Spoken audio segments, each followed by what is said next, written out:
Good morning from Los Angeles. Hope you all had a great Thanksgiving, and probably some of you are chasing some Black Friday deals. I'm still dealing with the turkey effects of yesterday. I don't know why we get so stuffed on Thanksgiving, but good morning. Welcome to Power Hour. Markets just closed. I thought of doing a little bit of a different stuff today. Open the live stream up to whoever wants to come on and chit chat and talk about anything we want to talk about or they want to talk about. I'm pretty sure not too many people are going to be around, but here is the link for the stream if anybody wants to join from YouTube or what's up, folks. Here's the link. If anybody wants to join, you're more than welcome to do so. Grab it and come on. Let's see. What's going on? Slow day, slow week, short week. Everybody's chilling. Markets don't wait for anything. They move. So once they move, they move. And you still can't ignore short days, short weeks. Next week will be probably more active. But I'll go through my positions real quick, and then not much has changed on my end. Still 70% cash. In 4 positions, just got to hold those. Good morning, Doug. Yeah, I agree with you, Doug. I think it's age too. The older we get, the faster the year seems to go by. And when I was young, I was like, I can't wait until I'm 30, 25, whatever. And now I'm like, oh, wait a minute. It's going too fast. I agree. Hey, what's up, Buddha? What's going on? I saw your tweet. I responded to your tweet today. I agree 100%. But since you're so young, and I've been telling you all this time, you got to start investing, my man. Hey, the real Josh, what's up? How's it going? Good afternoon, SC Austin. What, in your opinion, are companies that are next in line in AI? I think you got to stick with the big ones because it's an unproven, even for the big names, it's an unproven. I mean, it's getting there, obviously, but let's finish with this first generation before we jump to the next generation of AIs. I think the next generation of AIs are going to be smaller companies. So the big companies, I feel like they're building the infrastructure and the backbone, and there's going to be offshoots. You know how in the old days there was an app that was built for anything and everything. I think that's what you're going to get. You're going to get a lot of smaller companies building, not apps. App building becomes a minute job now, right? It used to take months before. Now AI will build you an app for anything you want. But once the backbone, the infrastructure is built, I think you're going to have smaller companies building smaller agents for specific tasks. I think those are the companies to watch for. But let's just deal with building AI first. Let's see how that's going to work out for the economy and society in general. I don't think it's going to be painless as Sam Altman or Elon Musk puts it. I don't think it's going to be utopia. I'm not a pessimist. I'm looking forward to it.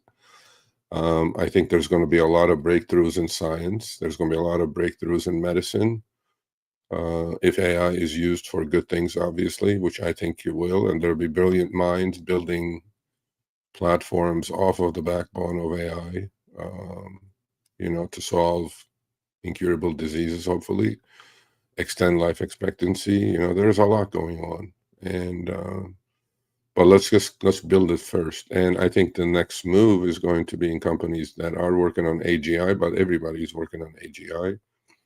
you know, from OpenAI to Grok to Gemini. I think Gemini has a clear lead, and I'm so thankful. I didn't even see that. I bought Google in my long-term portfolio for a completely different reason in April when the tariff crisis happened. At 152, stock is 320 in less than 6-8 months. And in fact, I sold some calls. I don't mind letting it go at 375 next May. I'm trying to get the long-term capital gain structure in there. But long story short, I think that's what I see about AI, especially if AGI comes around. AGI is going to be smarter than 99.9% of humans on the planet. And then robotics are going to come around using AI or AGI. So there's a lot of offshoots of AI. We can't just look at AI. So hopefully I answered that question.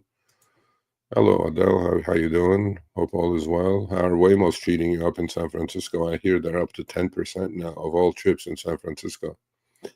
And this definitely has having an effect on the Uber Lyft driver community without a question. And that's with limited scale. What will happen if they keep scaling, which they are? Can't ignore it, man. It's coming. It's not coming. It's here. They have 700 of them in LA. They're doing 1 million trips per week now in California alone. So that's 1 million trips less for human drivers. So that's one area that's going to get affected. Trucking for sure is going to get affected, for sure. And so we'll see. We'll see what kind of societal change that's going to present.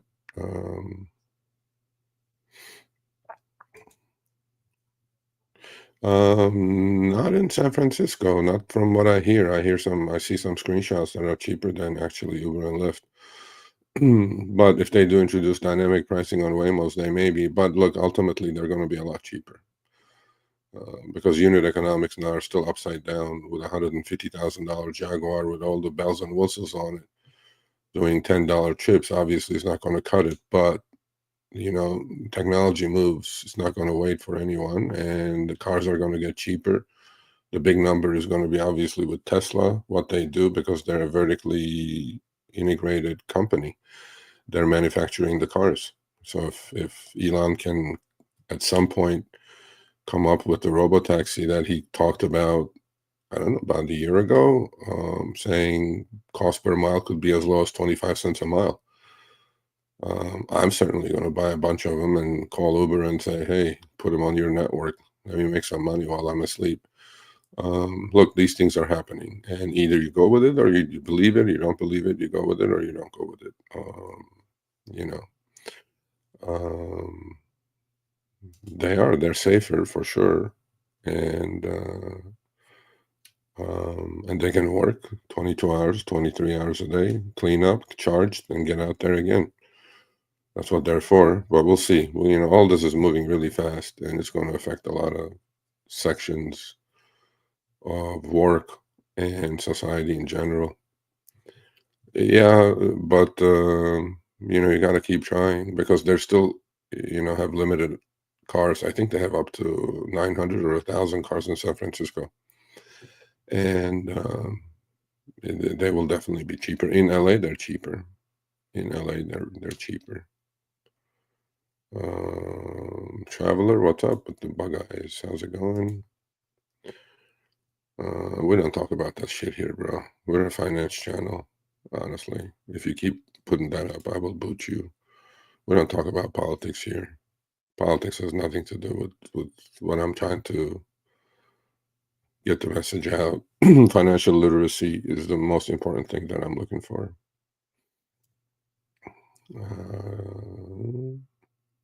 Yep, there you go. Yeah. And I mean, it's going to keep getting better and better and better. I hear that Tesla is putting out free FSD for 30 days for people who have the 4th generation hardware. And most of the newer cars have the 4th generation hardware. I've been in one, few friends own it, and I was in one a year ago. Even from a year ago, it's a big difference, big improvement in FSD. I mean, Elon's going to compete in that space without a question. I mean, they're manufacturing the cars. They're collecting the data, like unlike Waymos, they don't have to map first before they can get out there. You can use FSD on a Tesla anywhere. And because it's a camera-based system, you don't have to map the streets before you put your driverless cars out there. For all of you who are, you would think I'm getting off topic. I'm not. It's an investment idea. Obviously, Waymo is owned by Google, and I think they're way ahead of anyone. But then their scalability is going to be not as easy as Tesla. Once Tesla gets approval from look, there's a lot of moving pieces in this. The regulators are not going to allow these things by the hundreds of thousands on the streets. Obviously, traffic could get worse and things can happen. But my point in all of this is the next level of transportation. This is going to, I'm betting that a kid born today, not even maybe a 5-8-year-old today, will never own a car, and we will probably not get a driver's license. That's a fact. Transportation as we know it is about to get disrupted in general and changing. So, that's, yeah. FSD is good. It's going to get better and better and better.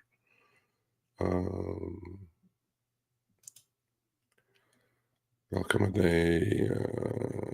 Absolutely. I was just saying that a 5-8-year-old born today, even a newborn today, will never own a car or a driver's license. I remember how pumped up I was to get my driver's license, just get in the car and like, no. I've been in probably a dozen of them in LA. Periodically I do it just to see if they have improved. They have improved immensely. I'm talking Waymos. And FSD has improved as well. So look, this is the future of transportation. You like it, you like it, you don't. There's still some people, won't feel safe or whatever. They still would want to maybe have a human interaction. But every time I get in, I'm like, this thing drives safer than me. It sees everything around it, 360 angle. Avoidance of accidents. Like accidents will still happen, obviously, but we lose 40,000+ lives in this country to traffic accidents every year. Imagine the productivity gain of that, right? Lives lost for any reason is a horrible thing, obviously, but traffic accidents take 45,000 lives. And my point in all this is it's going to be safer. Insurance industries are going to get probably disrupted. Look, there's a lot of moving pieces in this, but I like the space a lot. That's why I bought Google, because Google owns Waymo. And then not knowing that Gemini will be the leader in AI, I clearly think they are. I use a bunch of them. I use ChatGPT, I use Gemini, I use Grok. I think Gemini is definitely pretty far ahead of everyone else. And Google owns Gemini, obviously. So, and so investments are still going to be there. I mean, we need to pay attention to it. Like I have invested, I traded a couple of the Chinese Waymos, right? It's called WeRide and Pony AI. Uber has massive deals with both companies around the globe. They're launching in the Middle East. You have to pay attention to these things, right? For investment reasons, if not for anything else. And we traded it. Now I'm looking to get back in again on Pony AI and WeRide. Chinese are leaps and bounds ahead of the rest of the Europeans, actually, for sure. Maybe not as much in the US, but obviously they'll never be allowed here. But they make amazing cars. They make amazing EVs in China. NIO and Boyd and a lot of companies who you can invest in open markets through ADRs. Why not? Like, keep your eyes open, keep your ears open, keep the options open for investing ideas. That's what we talk about on this channel. And knowing that part of the industry and this part of the, obviously, finance really well, I see a lot of opportunities ahead when it comes to autonomous vehicles. Look, you can either join them or you can fold. I'm not known to fold. I'm always looking for opportunity to make some money.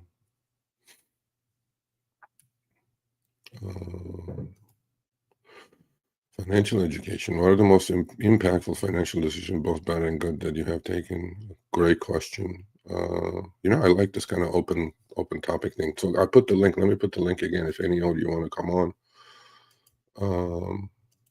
markets are closed, so we can do some shoot the shit. Here's the link. Here it is. Let's leave the question up there. I was always interested in finance, so I started trading actually commodities with a small account myself before even school, college, at like 17, 18 years old. We didn't have any of that stuff here, so I'm 57, going to be 58, so you guys can see how far back I go. And I was always interested in the topic, and I think it's in my blood.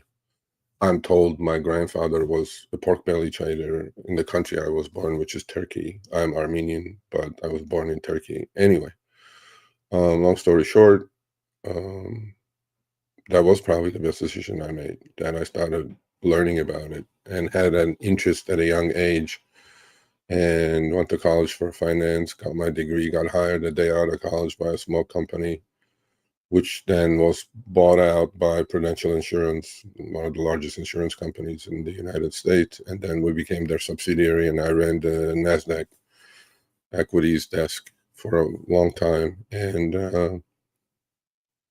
that was a great decision, to be in this industry and adapt and change and move forward.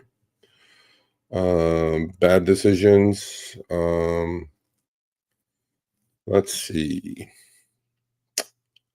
We all make mistakes. I've made mistakes. In fact, I can unequivocally and unashamedly say that I was 22, 23, and I blew an account.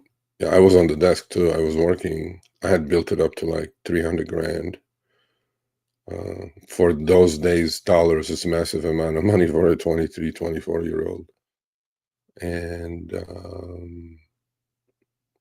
yeah, I thought, maybe 26-year-old. I thought I was the shit, but the account was fully margined, fully leveraged, and literally in 3-4 day period, I got wiped out. So, and never since. But that was the worst decision I've ever made, and I very rarely now use margin. Very rarely, if at all. I don't remember last time I used margin. Margin is like a credit card that you just, when things are going well, it's good. But let's say you charge up your credit cards and you lose your job. Now you can't pay. Now you're going to pay 30-40% interest. It's disaster. And I see the margin. I see the margin totals going in over $1.2 trillion now. I don't know. I mean, once the selling starts, if there is a bear market ever again, which there will be, there'll be forced selling, and forced selling brings on more selling.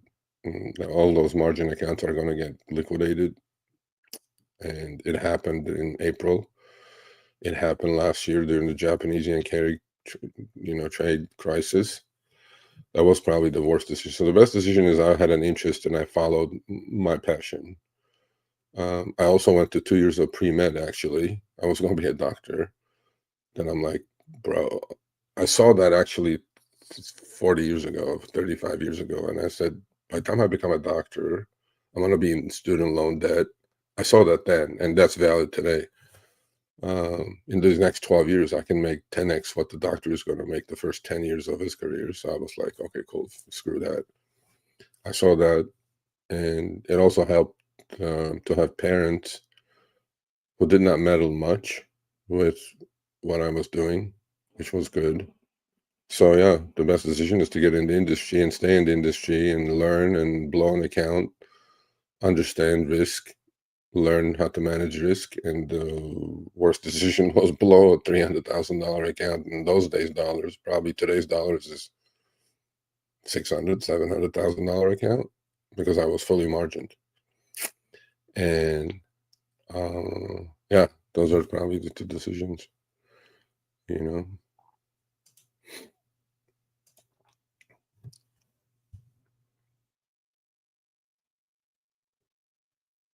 Absolutely. Yeah. Well, I've been saying that on the other channel forever now, right? Don't eat out. Don't spend your money at Starbucks every morning. Take that money, invest, go into a dollar cost averaging index, and you will be so perfectly fine. Yeah, banks charge if you don't have enough deposits. And there are free checking accounts everywhere. Why pay a bank 10, 12, $15 a month? Um, so you can have access to your money. I mean, it's the stupidest thing ever. But people don't know these things. That's financial literacy. They don't know. They don't look at their statements. It's right there in front of you. There's so many free checking account opportunities. Why would anybody pay that? I mean, it blows my mind, but then it goes to show that financial literacy is so bad that people don't know. Well, if you don't know, it's not your fault. But also not being curious about it is your fault. Not looking at your statements is your fault. It's clearly there. You know, to me, it's like stupid. Kids nowadays will not. Yeah, 100%. I mean, I have older kids. One is finishing first 4 year of college before med school, and the other one in high school. You know, he's a boy and he wants to drive. But I'm talking if you have kids that are 3 to 5 years old, I don't think they're ever going to have a driver's license. I don't think they're ever going to own a car. I mean, the car ownership is expensive, man. Even if you buy a beater, between insurance and maintenance and gas and you know, even if it's an EV, I mean, you have costs. So the point is, a junker today will cost you 500, 600 bucks a month, especially if you're in California to run. I think if transportation gets a revolution as you push a button, a Waymo or some other, a Tesla or whatever shows up, that's going to drive you around for 25, 30 cents a mile. You can't run a car for cheaper than that anyway. You have no parking issues. I mean, look, the advantages are clearly there. They're safer, right? And yeah, I agree. I agree. Yeah, I I fully understand that. It has improved quite a bit. It's improving every day. I mean, we have two camps, obviously. We have the Waymo camp with the LiDAR and radar and all those spinners and whatever. And then we have Elon with the 10 cameras on the car. I don't think it's going to be an either or. I think there is room for both. Elon's system is the only one that uses cameras for self-driving. Everybody else around the world is using LiDARs, but the cost of those items are coming down. So I wouldn't be surprised if at some point Elon adds a LiDAR to a Tesla. And they're becoming smaller and they're becoming more accurate. And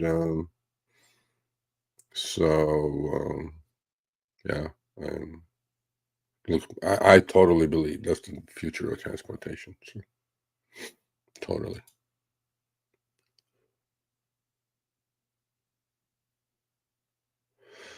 I do feel like I want someone in the driver's seat as humanized. No, but a LiDAR is seeing that at least half a mile before you see the deer, the last second and swerve. That's the advantage of LiDAR. It's 360 and it sees everything way before a human can even see it or react to it. And they're getting better. So, you know, I mean, you know, you have an FSD, right? So it's looking at 360 around you. And it's just going to keep improving. Cameras are going to improve. LiDAR is going to improve. All that. Radar is going to improve. Yeah, it's improving. Everything is improving.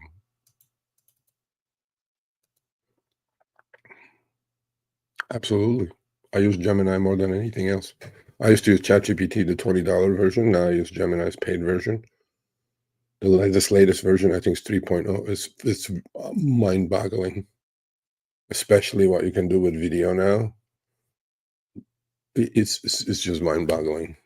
You can literally put text and it'll create a video for you.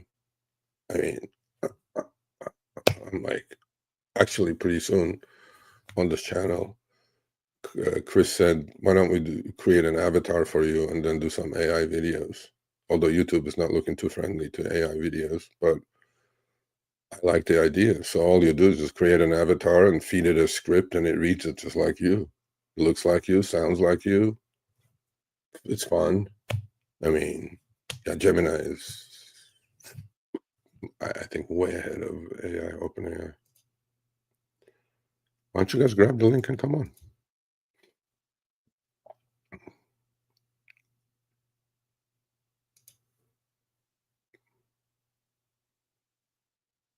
Yeah, BYD, NIO, bunch of Chinese auto manufacturers.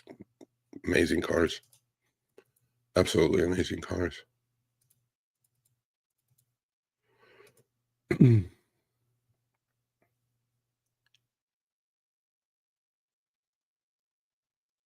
Yeah. I'm not against debt as much as some other, let's say, influencers like Dave Ramsey types. Like they go like any debt is bad debt. I disagree. I think debt is the oil, like the engine oil. But if you overuse it, you're going to blow out the engine. And unfortunately, at the age of 18, banks start feeding you the plastic crack. And people don't know how to manage debt, just like people don't know how to manage trades. You know, once you get in that vicious cycle, because then you'll find a 0 APR credit card, roll your balances. You can do that so far, right? At some point, they're not giving you all that because they don't think you're going to pay your balances off. I think debt, especially on the credit card side, like I'm completely against student loans, completely against it. Don't go to college if you especially if you're studying some subject, or your major is in something that is not going to. I mean, again, we're talking today in different topics, but I would all encourage you to go to Fred, Federal Reserve Economic Data, look at what's happening. I mean, look, under the surface, economy is not doing well. So, yeah, indexes are making new highs, but under the surface, economy is not doing well. Unemployment rates, specifically in the college graduate cohort, go check out the unemployment rates. It's out of control. It's close to, I think, 26, 27%. Well, you just went to college, came out with a couple 100,000 student loans. Now what? They can't get jobs. This is without AI fully kicking in yet. Well, yeah, I'm against that. I love credit card debt as long as you don't carry balances. The banks are giving you a chance to float their money for 30 days interest free. I mean, charge it up, pay it off. Don't carry balances. But 90, and then again, look at the default rates and credit card rates. Look at the default rates in auto loans. It's through the roof. They're almost back to 2008 levels. So economy is not doing well. And since we're 75, 80% of our GDP is consumer spending, well, if they tighten the belts, what happens to the economy? And the markets are not factoring in slowdown, forget recession, even slowdown. Well, that's why Trump is pounding the table talking about lower interest rates. I don't think lower interest rates are going to help, honestly. The reason for that is, the Fed. But then I have a very different outlook for next year, and I decided on that. I'll talk about that before the year is out. But to give you a hint, I think Fed is about to lose their independence. If you thought they were an independent body, I think it's going to be Fed and White House are going to be just one, especially when the new Fed chair comes in and all the new governors come in. So basically, Washington is going to, or White House is going to be running the Fed. And that looks like to me more printing, more spending. I'm muting myself. Asset classes are, I don't think, short term, I think they may be in danger, but I think for next year, again, at some point, this is all going to end badly, but I'm not good enough to figure that out. Because we can't keep running these national debts. But then there are other things that they're doing, through stable coins. There's a lot going on, but you have to get into it and understand it. And maybe today is not the day, but I like debt. Manage debt properly is a good thing, but 99% of people can't do it. It's addictive, man, right? You feel this power when you go buy something you don't need. It makes you feel happy. It releases some endorphins. Have a debit card instead of a credit card. That'll teach you. If you don't have it, don't spend it. Especially now that these BNPL companies are coming around. Well, they have been around. Buy now, pay later. That is an absolute disaster. Like, I'm 100% against that. Like Affirm, Klarna, I like the stocks, but oh my God. I mean, there are statistics that people are buying groceries on BNPL programs now. Like, I don't mind if you use BNPL, if you go buy a refrigerator every 5 years and make 4, 5, 6, 8 payments on it. Okay, I get it. You don't have the cash flow, fine. But don't buy groceries with that stuff. Don't buy food, or don't do stuff, essentials with that. Again, God forbid you miss a payment on one of those, right? Or you miss a payment on one of your credit cards. Yeah, manage debt properly. Properly manage debt, I think, is okay. I'm not against it. Absolutely. You gotta just take I mean, I know you drive, so take a peanut butter jelly sandwich or something with you. It's good protein. It's good energy.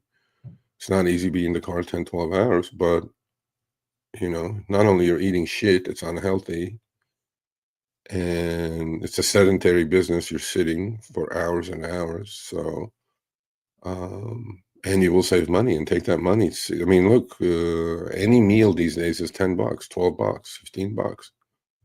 That's $100 a week if you do it every day, and just one meal. I mean, if you put your Starbucks every morning, this, that, or your energy drink, $5 here, this, that, you're looking at $200-$300 a week on junk food.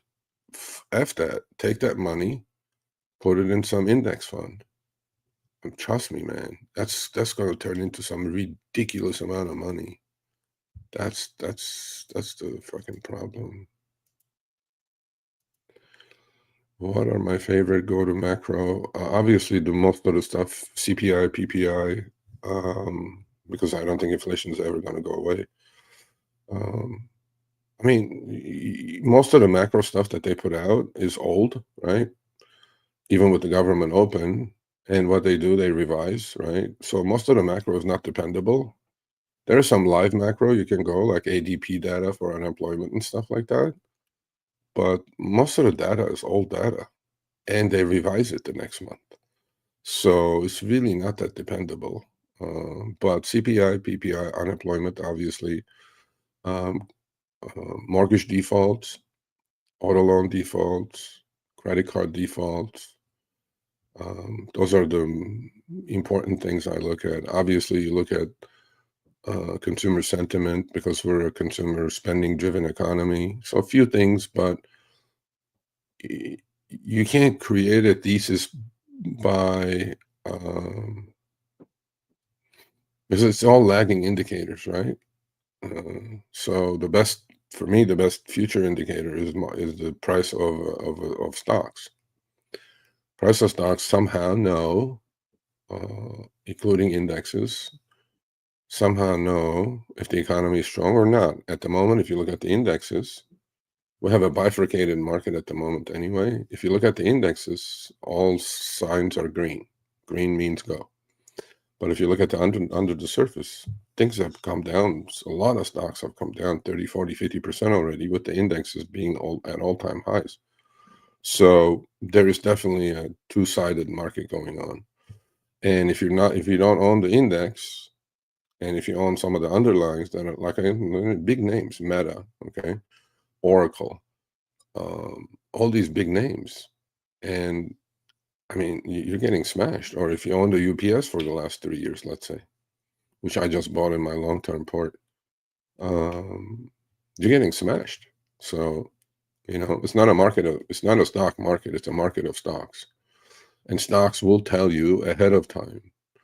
And the indexes will at some point will roll over because we have 10 stocks pushing the indexes up and up and up and up. At some point that's going to end. They're testing. They're testing in 30 cities, I think, and they're commercially available in at least 6 or 7. They're testing in all the major areas. Miami, they're testing. Philly, they're testing. They're getting on the freeways now legally in California, right? So, yeah.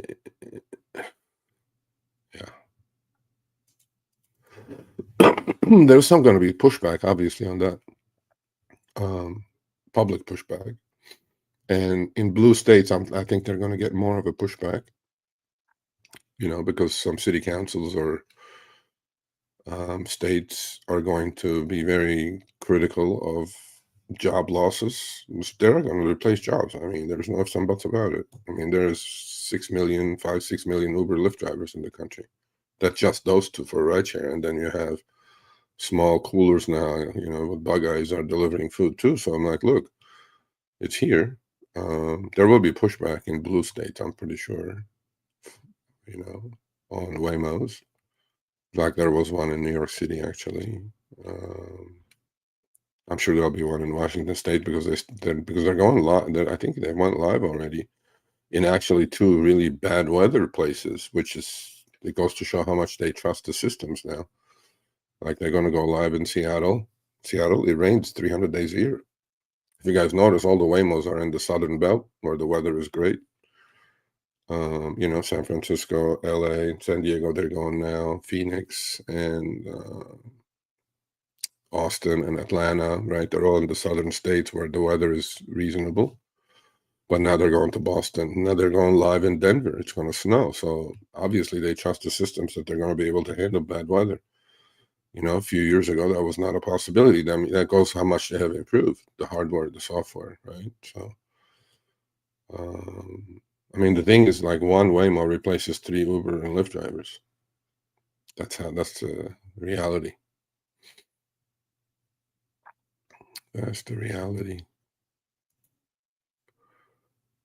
Yeah, it's insanity. Yeah. Yeah, Gemini. I mean, I'm an Android user, so for me, it's like a natural fit.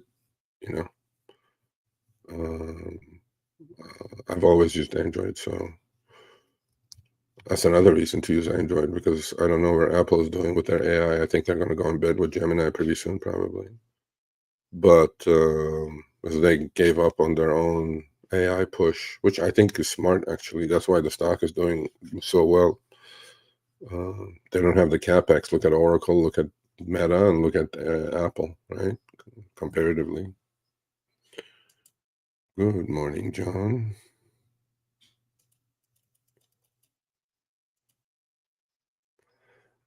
Broad Capital says, totally agree. That's currently a disconnect with something. Yeah, for sure. It's big time concern. Not personally for me, but I mean, you may know me from another channel or whatever. I'm very concerned with what's going on. But as an investor trader, price takes precedence. As long as the price is staying where it's at, can't question the price. Never, ever can question the price. I cannot eating by law because restaurants. I agree, 100%. 100%. They're giving you smaller portions for more money if the quality is not degrading as well. That's why actually supermarket stocks have done really well. People are buying, actually going because, buying food and cooking again. It's really expensive, man. I mean, I live in LA. You can walk into a Five Guys or a Habit or something, which is run-of-the-mill hamburger joints. You can't walk out with less than $20, $25. That's a lot. I mean, that's literally like if you're working for $20 an hour, that's 1 hour of work for eating a burger. So, I don't know. That's a lot.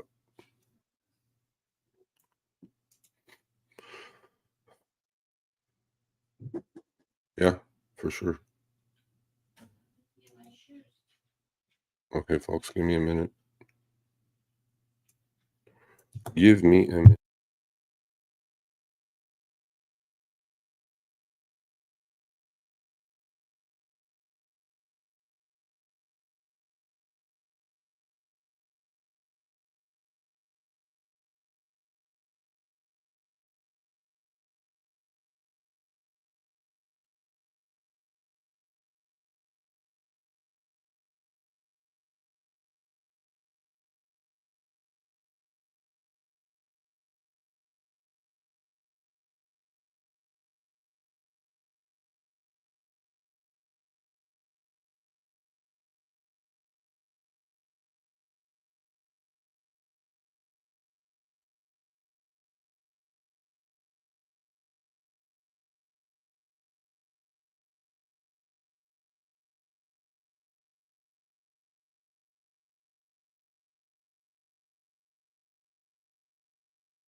I'm muting myself.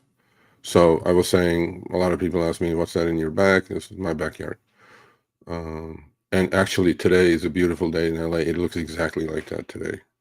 Beautiful sunny day, about mid-70s. I guess that's why we live in California, right? For the weather. Weather don't pay the bills though. Do you ever give thought that the current market would look like without? Absolutely, because all the stocks in the top 10 are AI kind of push, right? And but then there is another thing actually you guys can easily figure out. So as you guys know, S&P 500 is market cap weighted, right? Nvidia I think is 7.5% or 8%, close to 8%. And the top 10 stocks, or the Mag 7, is probably 40% of S&P 500 these days. If you look at an equal weighted S&P 500 chart, which you can find, it looks completely different. It's actually either down a little bit or flat for the year. But S&P 500 is up 14, 15% for the year, right? So there's your answer right there. Go look at an equal weighted S&P 500 index. It looks completely different. It's basically a flat line. Silenced wind. I wish I knew more about stocks. Man, there's You got to start somewhere. So, shameless plug. I launched my website about a month and a half ago. Thank you for the support. I really, really am doing it just to improve financial literacy in the country. You have to start somewhere. In fact, I had my niece they were here for Thanksgiving yesterday. She's 27. She's getting into the career world. And we were talking about it. And she goes, Uncle Serge, like calls me uncle. And so we have respect still in our community. Beautiful girl. I'm sure she's going to have a great career. Reasonably smart. Not the sharpest tack in the toolbox, but okay. She says, I want to invest. I go, then you haven't subscribed to my website yet? He goes, what? You have a website? I'm like, what are you talking about? I told you like a month ago. Oh, okay. So, the new generation a little bit. So you got to start somewhere. You don't have to be in stocks to create generational wealth. You just have to understand some basics. You have to understand the power of compounding. You have to understand Rule of 72. You have to understand ETFs. You have to understand DCA, dollar cost averaging. And so making the connection with the website, there's a free newsletter, completely free. I'm not asking you for Discord money, this, that. I don't need to sell anything. But I want to improve financial literacy. So there's going to be a lot more there. I'm going to start doing some webinars through the website. So go, first of all, subscribe to the free newsletter. You get one every Monday. And so far, there's about 11 blog articles. There's a blog on it. And start reading those. And they're not long. They're like 4 or 5 minutes, but they're the basics. Once you get the basics, the foundation, which I was telling her about last night, she goes, well, what if a stock I buy goes down? I go, you don't care. You're so young. But forget stocks, I said. Just ETF, dollar cost average. You start somewhere. You have to start somewhere. Those are the foundations of the house, your investment house you're going to build, investment portfolio. Once you do that, then you can move on to individual stocks. And first of all, you have to understand who you are in this investment cycle or investment world. Are you a trader? Most traders will not have success. That's a given. The statistics are 85, 90% of people lose money trading. Well, there's a reason for that. Because like today, for example, at noon, I have a call for coaching with a person. And that's the one-on-one thing I can do. But this free good information is really not out there these days. So I'm going to put it through the website, www.sergioavadian.com. Go subscribe to the free newsletter. Right off the bat, you'll learn. Now, I don't know what, and I do agree with the second part of the sentence. A lot of that stuff is confusing to me. Absolutely. Finance could get really confusing. Finance could get boring. Finance could get intimidating. Trading, investments. So even for me, as good a trader as I may be, I have drawdowns, I have this, I have that. But I have separated my play money, which is the trading money, from my investing money. That's what a lot of people don't do. You have to have a long-term investment account that you can accumulate wealth. You have to. Otherwise, you will never keep pace of what's going on in this country with what's going on, especially the gaslighting of the government and everything else that's going on. So have an investment account, start dollar cost averaging into ETFs, and then you'll, over long periods of time, time is on your side. And you just got to invest. Just ETFs. ETFs is exchange traded funds. In fact, there's an article about ETFs, one of the 11 blog articles there. Start learning, start reading, show an interest. But then I do understand it can get confusing. The language obviously is intimidating, especially if you get into derivatives and things like that. But I don't buy any of the stuff that, oh, look at me, I made $1 million in like 3 hours. I'm like, bro, that doesn't happen. It's just they're all bullshitting you on X or YouTube or whatever. Get real. And, look, they have a book that they're pushing or whatever they're doing. Oh, I'm selling puts, I'm selling calls. I'm like, bro, just get a life. But it could get confusing, but you got to start somewhere. There's no bad time to start. Basics of investing, and then you can move on. If you keep showing interest, you can get into individual stocks, and you can dollar cost average into an individual stock. If you dollar cost average into Nvidia, I mean, you'll be set for life now. And you see these trends don't happen like over 3 weeks. A lot of people chase that little 3-week trend. How about a 3-year trend? That's what I tried to do in my investment account, investment port. It looks completely different. Trading account, options, all kinds of structural trades, all kinds of different trades, setups. Investment account, just buy and hold. Wait for a year and a day and hope you double your money. And so far, it's been pretty good.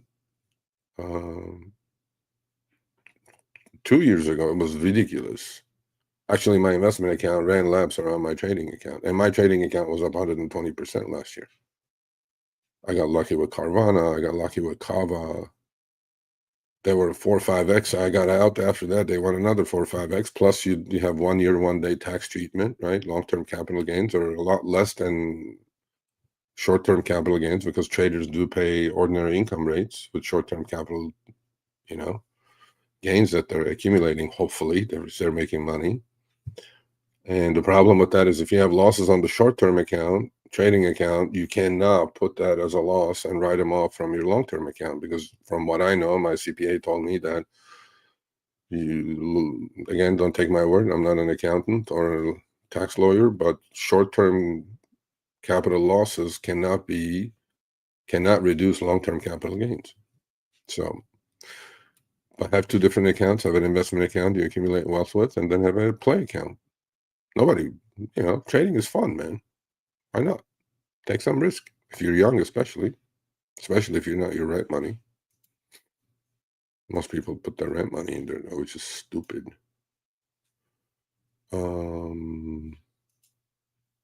Yeah, man. Don't eat out. It's more. If you go get like I don't know where you are, but it seems like Philly, maybe, Boston, whatever. But in LA, you go get a meal, 5 guys, probably $25, and it's not like great. I mean, Gemini is best for me. Yeah, Gemini is incredible. This last 3.0 blew my mind, man. Just blew my mind. Well, I don't like that Sam Altman snake oil salesman anyway. But ChatGPT was great. I used ChatGPT for like 6 months. The $20 version, it was pretty good. Still decent, but Gemini, something happened with Gemini. In fact, the All In podcast boys have a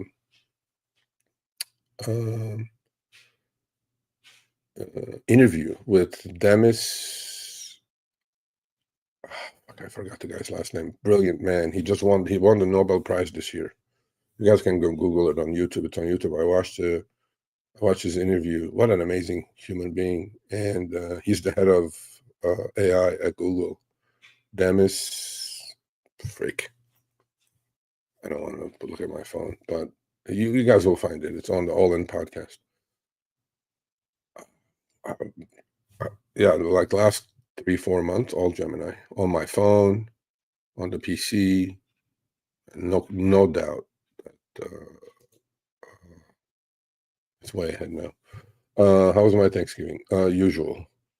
The weather was decent. We had 2 turkeys, everything you can imagine, plus some Armenian delicacies like chikofte, as you know, or some of you may know, as raw beef. It's like Armenian steak tartare or beef tartare. Cranberry sauce, obviously. I make a mean mashed potato, so we had, I don't know, how many people we had. The house was a tornado. Plus, my wife likes putting up the Christmas tree before Thanksgiving.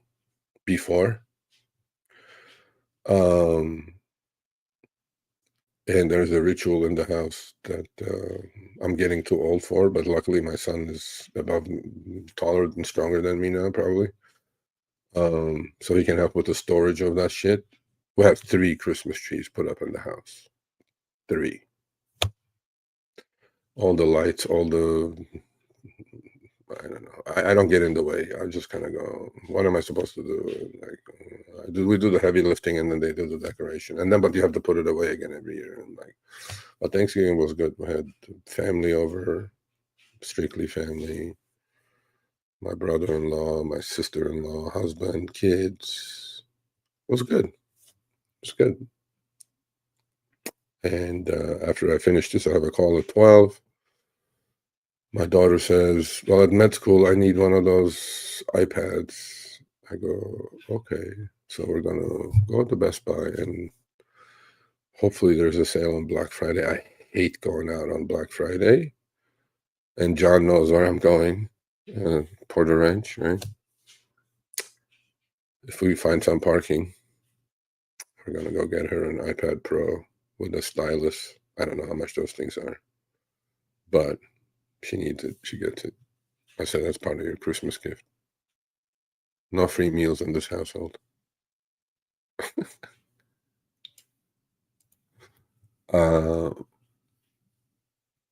Yeah, even it's unhealthy for you. Even if you're using promos, like, it's garbage, man.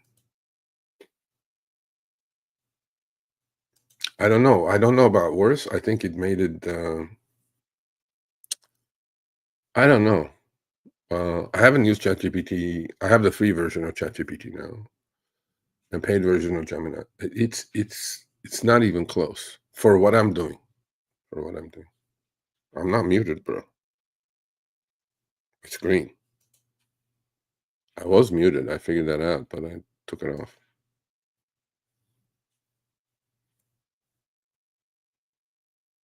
Still? Oh, the chat is behind. Oh, yeah, chat. Oh, my God. Chat's like 12 minutes behind. Okay, cool. Yeah, man. Dollar cost average, triple Q, SPX, IWM, Bitcoin, whatever. Whatever floats your boat. It'll work out. I trade, Stephen says. I'm profitable while learning. No, it doesn't just take hard work. It takes discipline. We all put the work in. It takes discipline. And to stay on that subject, a lot of people trade. They don't understand about taxes. They don't understand about slippage. They don't understand about commissions, because there is no free commissions. There's no free meal on Wall Street. So for every trader, this is my point. So what do you, for Stephen, let's say, what do you compare yourself to, or what is your comparison benchmark? For most people like me, is S&P 500. So S&P 500 is up 15% this year. If you're trading, you're not up at least 3 or 4x of that in your trading account, you should not be trading. Because by the time you paid your taxes, by the time the slippage, by the time the commissions comes in, and I don't know why you trade, you need to be 3x minimum just to be worth it for all that stress. So, but trading takes discipline more than anything else. I talked about that on this channel multiple times. It takes the 3 Ps: the patience, position size, and planning. Most people don't have the patience. They need to get involved. They're junkies. They revenge trade sometimes. They lose money, they chase it and lose more money. But you have to have discipline. You have to have risk management. You have to have, those are easy things to say, but having been through all of those, and then you have to find out what works for you, who you are. You have to find who you are in the trading world. You can't be good at everything. Just be great at one thing. You know, some people day trade, which I completely don't believe. They could have success long periods of time. They can't have longevity. Maybe there's 5 out of 100 will do that, because the math is against you. 54% of the time, the markets are green on a day-to-day basis. If you take commissions and slippage, it's 50-50. It's a coin toss. I'm not buying any of these fucking day traders saying, oh, I make so much money day trading. I'm like, no, you're not. Because they don't put their accounts up. Just put your accounts up. Like, I put my account up. Today, after I do this, I'm going to go post my positions on the community page of the YouTube channel. Losses, gains, all is in there. But going back to trading, if you're not going on 3, 4, 5x of the benchmark, I think it's a waste of time.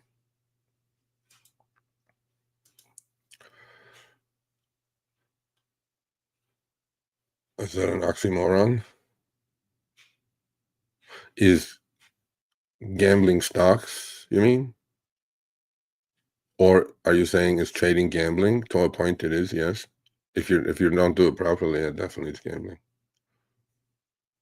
Gambling stocks, you mean? I'm hoping. Like DraftKings and things like that? Or Vegas casinos and stuff? DraftKings had a pretty difficult time this year. It's been in its own bear market. I don't know what it's done last month or so. Yeah, I mean, Hood has big gambling going on now, right? Robinhood with the sports betting. You can bet on 1,800, 2,000 different things, I guess. Right? I think so. I mean, look, gambling is always, you know, I don't know what Las Vegas Sands is. Win is. I think Win has done well. Yeah, okay, it's okay. I'd rather not. I mean, there's other things that I can do. So I'm going to talk about that actually a little bit today.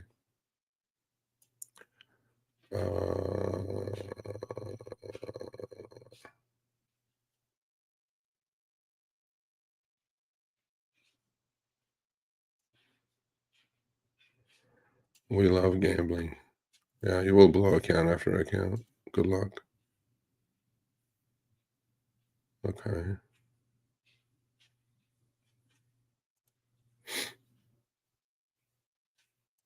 Yeah, they're pretty consistent in and out. Although you need to eat a double now to get any flavor of the meat in there.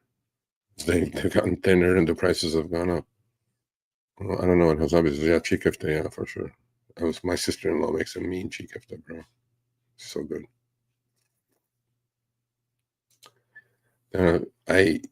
He wants an apple. Okay, my whole household is apple except me. They all have apples. I've always had enjoyed. I'm gonna look, obviously, but she needs it. She has to have it, so I'm gonna get it. I mean, I think they do have it, some sort of deal on apples at Best Buy.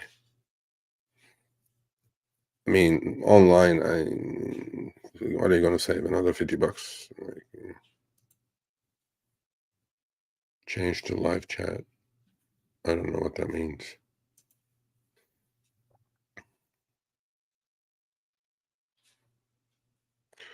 ChatGPT really works well in making emails. Yeah. Gemini does it great too. But Gemini has like a polish button. You write your email and then click polish, and then fucking thing looks like Pulitzer Prize winner wrote your email. You can train. I think you can train ChatGPT more for who you are. It'll start learning who you are, and you're prompting correctly. It'll write more like you. Because when I do write an email and polish on Gemini, it comes out that most likely the receiver of the email is going to say, this guy didn't write this email. But I love that polish button. This is awesome on Gemini.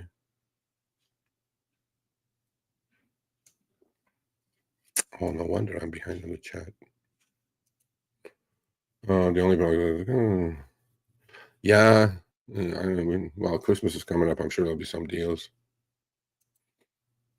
I just want to say,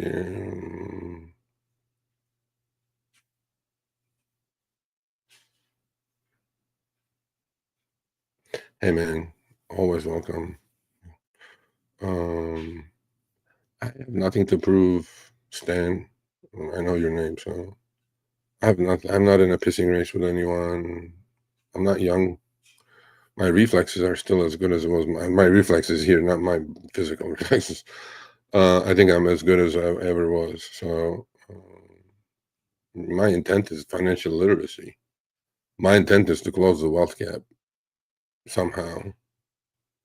And how does that happen? With proper information and education. We'll trade my style. Yeah, and bankroll is important, obviously. With limited account size, you cannot do certain things that I do. Sometimes pay off, sometimes don't. But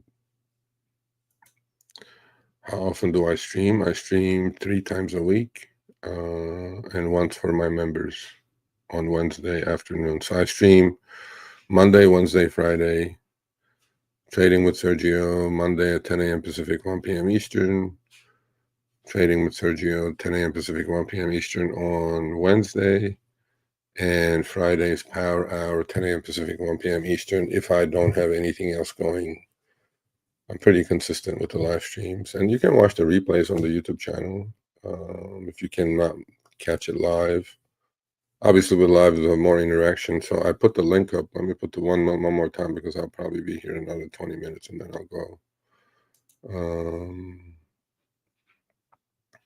Here's the link. Actually, it's too late for the link. Link is up there. So we went through the questions. Let's go through the positions. Same positions as I had all week, pretty much. Not much has changed.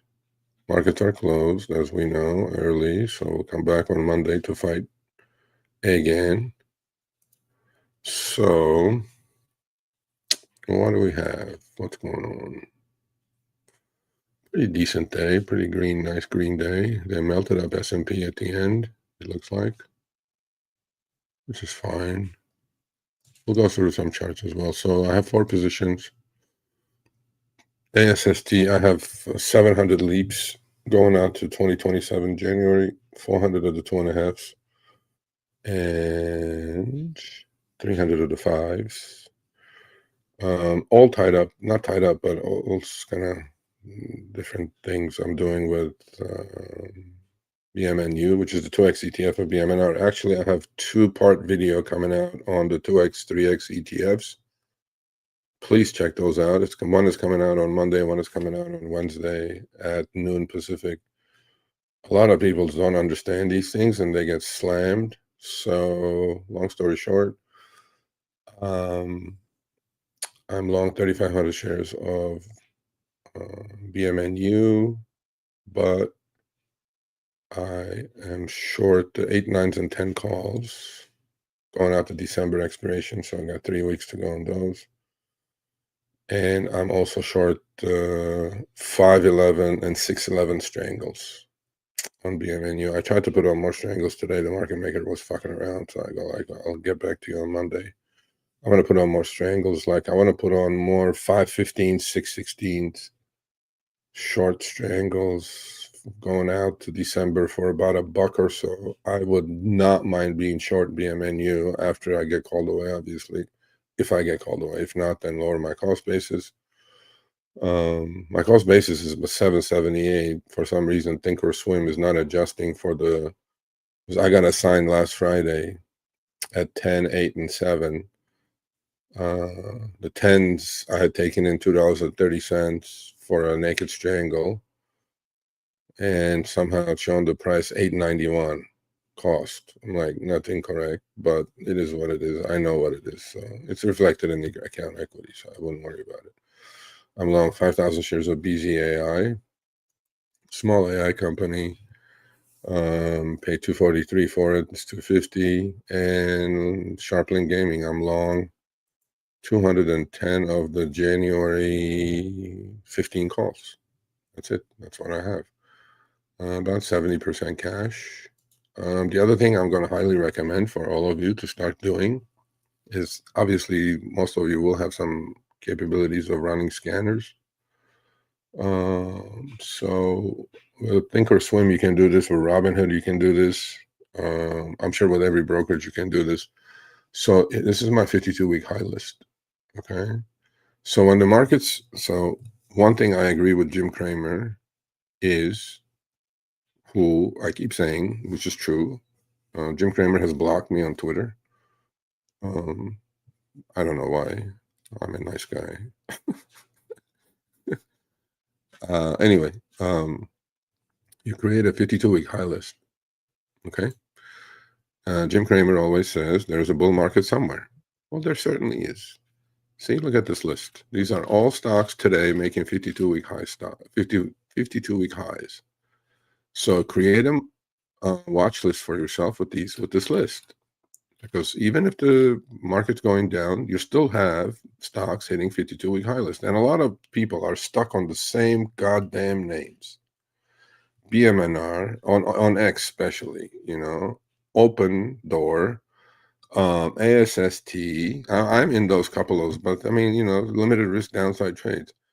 ASST, HIMS, Hood, Palantir, NVIDIA, all that shit, right? I'm like, okay, I'm a huge believer in buy high, sell higher, as opposed to buy low, sell high. And this is going to help you guys a lot. So create a watch list with stocks that are making 52-week high list, because you would be the most unluckiest person on the planet if that new high you bought is the ultimate high on that stock. It's almost impossible, okay? And you update that list, and you set some alerts, and those are stocks that are trending up. And most of you, I know, only buy things. You guys don't like going short. I like going short. So I also have a 52-week low list, which you can create and short those things, because those keep making lower lows, lower highs, and these stocks are going higher highs, higher lows. Uptrending stocks, downtrending stocks, basically what 52-week high and 52-week low list gives you, right? And you can do that on Robinhood. You can do that in Thinkorswim that I used, my platform. I'm pretty sure you can do that everywhere. So why not? There's like 100 stocks today on the 52-week high list. Why not? Go with the trend. For example, let's go through a couple of them. And I have set my filters in a way that nothing under $2. Small, mid, and large, and mega cap, as far as capitalization is concerned.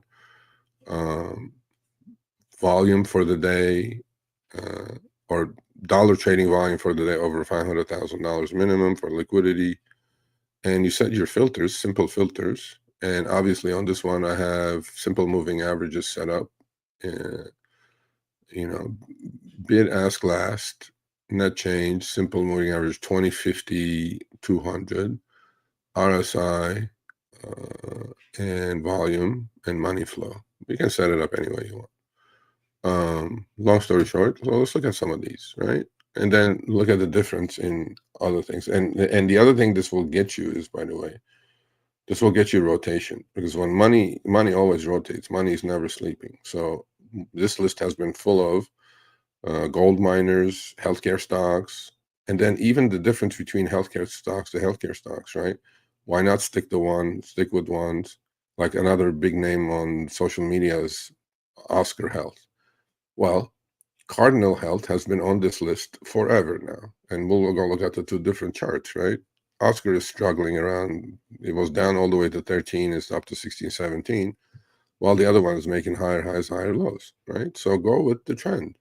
And this will give you the discipline to go with the trend, as opposed to wait for things to pull back and blah, blah, blah, blah, blah, blah. So let's go look at a couple of names. So this is ADI, analog devices, right? Okay. Here's the daily chart of analog devices. So if you look at this chart, it looks pretty goddamn awesome, especially the last few days, right? The breakout is happening if you're a technician with good volume. And that's one. Okay, let's look at a couple of other names.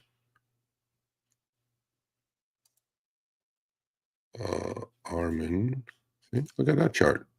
If you look at that chart, going from lower left, upper right, now accelerating, beautiful, making new highs, 52-week highs. This has been on the list since actually 11. Now we're up to 1448, right? But this is an uptrend. You can trade these a lot easier, and that's where the money is going. So it's going to give you a much better idea of where the rotation is happening, where the money is going. And then so you just go, don't waste your time with the stock like HIMS, let's say. And here's HIMS. Look at that chart, look at this chart. Solid downtrend versus solid uptrend, right? So my thing is, make your life easier. Trade 52-week high list and create a watch list, set some alerts, and on pullbacks, right? You can buy these, because these uptrends, this stock has been in an uptrend since it's $3. and now we're up to 14, right? And not too many people probably know it. It's called Aris Mining Corp. As I said, a lot of mining stocks are in there. So another example would be like Oscar Health that I was talking about, or United Health. Look at those charts, right? Kind of up downtrend with a little bit of a counter trend rally. Look at United Health versus now look at Cardinal Health, which has been in the 52-week high list day after day after day. Okay, so even within the same group, money is flowing into one stock versus another stock. So my point is just use this. This is a tool in your trading box. I don't know why most people don't use it. They go like they're stuck in the same stocks. Google, Meta, this and that. I'm like, why? There's 10,000 stocks. Open your horizons a little bit. So my suggestion would be create a 52-week high list. Look, there's really is alphabetical. I've created it. I think there's over 100 stocks in there today. And Walmart is one. Like you're going to say, oh, there's unknown names. I'm like, yeah, Walmart is one. Well is in one. Let's look at Well, for example. There's like $4 stocks in here. There's $200 stocks in here. So to me, it's like, I don't know why most people don't use that. It makes your life so much easier as opposed to, oh, now we have some support and then you sell puts on 50 EMA support and then it cracks right through it. And then now you're in deep shit. So to me, it's like higher highs, higher lows, buy high, sell higher, as opposed to anything else. And there's, like I said, I think there's over 100 stocks today making 52-week highs. And then the names have been the same. Because what I'll do now is I'll go put the new ones, new 52 high, like breaking out today, and increase the number of stocks in the watch list. And we all know how to create watch lists, hopefully by now. And then just stick with these, stick with the uptrending stocks. And if you like shorting things, go with the 52-week low list, which is not that difficult either. Okay. So this is the 52-week high list. And let's see how many stocks are going to be in there. On up days, this list it shrinks a little bit. Okay. Without a question.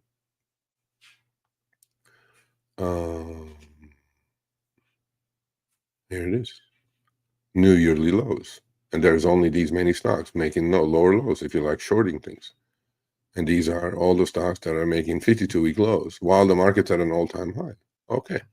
Well, you can do both. If you like shorting things, be short these and be long the other ones. I know I'm trying to make it sound simple, but it is really that simple, folks. And then here's a new high list. And even when the market was selling off in April, this list had at least 30, 40 stocks every day in it. Because like Jim says, Mr. Jimbo blocks Sergio. There is stocks making 52-week highs even in the worst bear market. So that'll be the lesson for the day for you guys. The positions are the positions. We're not doing much. I will definitely add into my naked strangles on BMNU. Please check that video out, by the way. It's really going to be good. Because a lot of people don't understand these 2-3x ETFs. They buy and hold them, and they bleed to death. And the two poster children for that is Tesla, TSLL, and MSTU, which is 2x ETF of MSTR.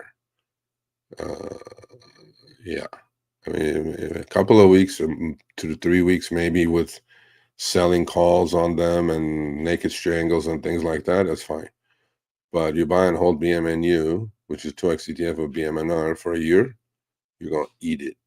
You're going to die with it. So that's my 2 cents worth. And I'll go back and answer some more questions and say goodbye to you all and see you guys on Monday.